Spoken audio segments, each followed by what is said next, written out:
Well, good morning. What a beautiful Sunday up here in northern Alberta. I am riding the struggle bus this morning, trying to get this recap packed into a sensible length YouTube video. So I'm going to ramble here real fast. I've actually done this about 2 or 3 times and it gets into like the 20-minute mark. That's just brutal. So anyways, I don't think I did any footage from last Sunday till now, but we had a busy week. So Monday was a bag week, Tuesday was a rain day with the accountant, and then Wednesday was a bag day, Thursday was a prep day for Friday. On Friday, we had everybody show up. So bags are bags. Everybody that watches this channel knows that's what I do. Make bags, sell bags, load bags, fill bags, whatever. Anyways, one of the things that I had to get done was I had to get all these empty totes out of the way, because when we jacked up this skid and fixed it and leveled it again, we pushed it way further into the corner, and he can't hook his hose up to the end when the totes are in the way. So anyways, I moved them all out of the way. I cleaned up 7. We'll get to that in a minute. Washed them all out, steamed them out, but I had to move those. There were some here that had sheep mineral and stuff in them, so I had to move those ones. What's this weight stick, buddy? Okay, so I had to move those ones out of here so he could get to that fitting. And that's where I had my first big oops over here. See, I put the full totes over here, and when I was driving over here, I left them stacked too high, hit a rut, and the top one fell off and spilled all over. And now I'm not going to let that get me down. I didn't even get mad about it. So one of the products that Westway does industrial is dust control for the roads. Of course, their dust control would not be sheep molasses. It wouldn't have a vitamin and mineral package in for sheep, which this molasses on the ground does. But what I'm still going to do is spread it around. It's mostly dirt right here anyways.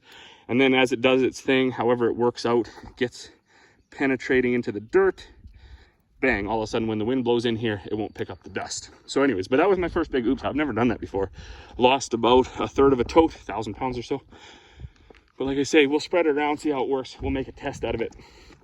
Then I had a couple guys here getting some totes, and the hose fell out, sprayed all over my tank over there, sprayed all over that scale box. That was oops number 2. But we got it figured out anyways. So I should stop here right now. So when the molasses guy came Thursday night and then he unloaded Friday morning, he brought with him 3 products this time. He brought a 28 with fly control for cattle, he brought a 32 for cattle, and then he brought this. Brand new, made just by me for me. 622-2 fertilizer with sugarcane as a carrier. And I'm actually filling up my water tank right now because I'm gonna go out and spray some of that. Science is kind of up in the air on that. There's there's research done on it. Various foliar applications, various foliar products, various timings, thing like that. That's not going to be for this video. That's going to be for next video. But if you're interested in that sort of stuff, stay tuned, because we got some cool ideas coming with it. Then throughout the week, we borrowed our neighbor's post pounder, and I'm a big believer in when you borrow something, you return it in as good a shape or better than it was when you got it.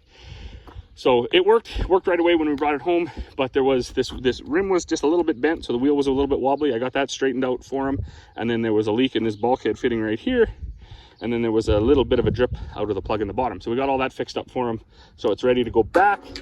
Although he said just leave it here because we're not quite done with it, and he doesn't live too far away. But he said, yeah, just keep it. When you're done with it, bring it back. So anyways, it'll be here for a little bit longer. Corey's got a couple more posts or steel pipes or whatever she wants to bang in the ground. And then also on Friday, after the molasses guy left, the Master Feeds, a dry van, showed up with mineral and these hard tubs. We are very big advocates for liquid molasses, but we had a lot of folks asking, can you get something for horses?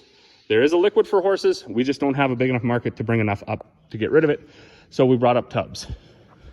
Those ones are on label for horses. These small ones are on label for horses. The ones behind it are not on label for horses, but they're not, there's no urea in them. So we do have a few guys that get grain here that want the hard tubs for their horses or for their cows. And then we got lots of folks that have both cows and horses together. And anyways, that's what they asked for. So that's what we got. I had to get the grain trucks out of here and shove those way back in there because they're supposed to be stored in a cool, dry space. Whew. And then lastly, we got this, well, Corey and the kids did, this trailer. It's a little light duty trailer. We just use it to have the water tank sitting on. It was full of fence posts. So they went up and they found our little wagon that we put our aeration fans on to move from bin to bin. And they took the fan off and then they stacked all the fence posts on there so we could get our trailer back. It's filling up with water now, which is fills up fast. So we've got a 1-inch line, and our well, I think, puts out 25 gallons a minute or something. So there's no time at all. We're very fortunate for that. I didn't realize that until they drilled that well for us, that some folks don't even have wells, or they can't. They drill and drill and drill, and they can't even get wells. So we got a good one. Friends of ours, that's what they do for a living, is they, or part of what they do for a living is like those lab tests and stuff. So they came out and they sampled it, and they didn't just do the Alberta Health sample, they did like a full sample, and that water is very, very good, like bottle, I think water bottle quality water. So it goes right out of the well, right into a line, 1.5-inch line over to the house, and right to the tap. No treatment required. Very, very fortunate. And the well driller said you could leave that running forever and it would never run out of water. How he knows that, I don't know, but we got a good aquifer here, I guess. And then yesterday, Saturday, actually, the same folks that did the water well test for us, they brought us over 5 steers. So we weren't going to do steers this year just because the price of cattle is crazy high. But, and we buy our burgers and hot dogs from them anyways. So we were just thinking, well, we'll just buy their whole boxes, right? We'll just buy the steaks and everything else too. But when we got talking to them, they were like, yeah, no, we got 5 here with your name on it. They look good. They're kind of what you want. We like, you know, ideally if I could get a steer, it would be like 8 different colors, but they didn't have one of those. So anyways, there's 3 black ones and a white one and then a yellow one. They're hiding in the shade, I guess, but they're up here. They just dropped them off yesterday. That was nice of them. We are so blessed in ag and with the little community around here, and certainly the community that we developed with folks that get feed and stuff from us. It's just, yeah, it makes life a lot easier, right? I mean, we don't have a trailer, we don't have a post pounder, we don't have things, and then all of a sudden all the stuff is available to you anyways, right? And the little bit that Corey and I can do for them, right, it works too. I mean, I was over seeding for one neighbor and doing this, doing that, and the next thing, so it works good that way. I think that all of us folks lucky enough to be born into agricultural families, we're it's very beneficial. It's a good life. And then on a more fun project side, we've been goofing off in the trees here. So the kids wanted a tree fort, and their mother had the idea to not build it on a tree because the tree keeps growing and blowing in the wind and rotting and falling over because we have just garbage poplar trees for the most part. So we dug in 4 power poles. We were lucky enough to be on this big line that when they upgraded it, they left all the power poles here. So we got like 3 or 4 dozen power poles up there. So we took 4, dug them in. That's not the floor. As you can see, it's very crooked. Those are just there to hold the poles in for a few days while we tamp the dirt around them, keep them straight. And then Buddy, he was already eyeballing it. He's pretty sure we should build a house right at the very top. I'm pretty sure that's 30 feet, 25 feet anyways. So that's not going to be happening because, well, he's not safe. So we won't be doing that. We'll build one there, maybe shoulder height, 5 feet, 6 feet. And then after that, I told him every few years we can, I don't know what this is right here. It's like a power line sticking out of the ground. Anyways, every 3, 4, 5 years, we'll build another story until the kids have no more interest in tree forts. Corey's been doing a bang up job in here.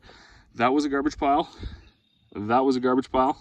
In fact, there used to be a house right here, like one of those old houses. I was talking to Dad about it yesterday, and he said somebody's probably lived on this place since 1918, maybe a little bit before that. So we're like, yeah, 5, 6. In fact, we were just looking over there where Corey was planting grass in front of the house, and there was a couple of stalls there, like horse stalls. You can see the outline in the ground. And like Dad said, he doesn't ever remember that because when he was a kid, there was somebody, I think, lived where this greenhouse is. There's a sad story about the big house here burnt down, but there was a house there. And then actually at the end of this road, there was another settlement. I don't know, or settlement, another yard site or whatever. So anyways, there's we've been cleaning up over the last however many years Corey and I have been together, we've been out here where this garden is. There was a big white 3-stall building, and actually the hand dug well was there, and then there was a house here, and then there was, this was all bush. Mind you, the cat did the work for that thing, but we cleared a bunch of these trees. Garbage piles, like I said, there. Behind that dryer is another pile of garbage, and then behind that shed was a big pile that we cleaned up. Of course, all the corrals were all rough cut lumber and decrepit, so we took those all down. Always lots of work to do, and we were joking that some of these different apps, like if you can download an app where you can measure your property from a GPS view or whatever, depends on where I guess they pull their file from or their picture from. When you look at an aerial photo from our, be it online or one of the ones that Dad has bought over the years, you can really see a big change in this yard from what it was. But anyways, enough of that rambling. That's the recap. That's the recap for the week. I don't know if we're going to put much more footage on here. I am going to get my nozzles and get my sprayer out and put that together. So these are the nozzles that I bought. They are a 6-stream nozzle. They don't spray a mist. They actually spray a stream. So that's pretty neat. I'm going to put these on. We got those 5-way nozzle bodies, so we'll have this will be our 3rd set of nozzles. I'll put them on, then I'll grab myself a tote of that liquid fertilizer, set it up here. It looks like a beautiful day for an application. So because there's no like information on this, because it was something we just put together with the cane in there, I'm going to start with a 2-gallon product, 8-gallon water, 10-gallon total application rate, and I'm going to go do my peas, maybe do a strip or 2 in the wheat, and then see what happens. If it just all shrivels up and dies, that wouldn't be good. I mean, I don't expect that to be the case, but you never know, right? So gotta be cautious about things. Yeah, 2 gallons seems to, in a little bit of research that I've been doing, seems to kind of be an okay number. Like it's not overdoing it, it's not underdoing it. If anything, it might be a little light, but like I say, we don't really know where to start, so we're just gonna start with that. I know there's a gentleman that see all that goo in there, that's where it's sprayed in there. There was a gentleman out in Prince George that did spray some of the actual cattle stuff. Now you wouldn't want to do that because there's salt, vitamin, and mineral in there. You don't need the vitamin for sure, and you don't need the salt. But he said it was really good for pasture rejuvenation. So. All right, well, we're well underway here. This is cool. So look at this. Who's ever seen a spray pattern like that? And that's what you're going for with these foliar applications, right? The neighbor's not going to be able to get mad at me for the drift on those. Awesome.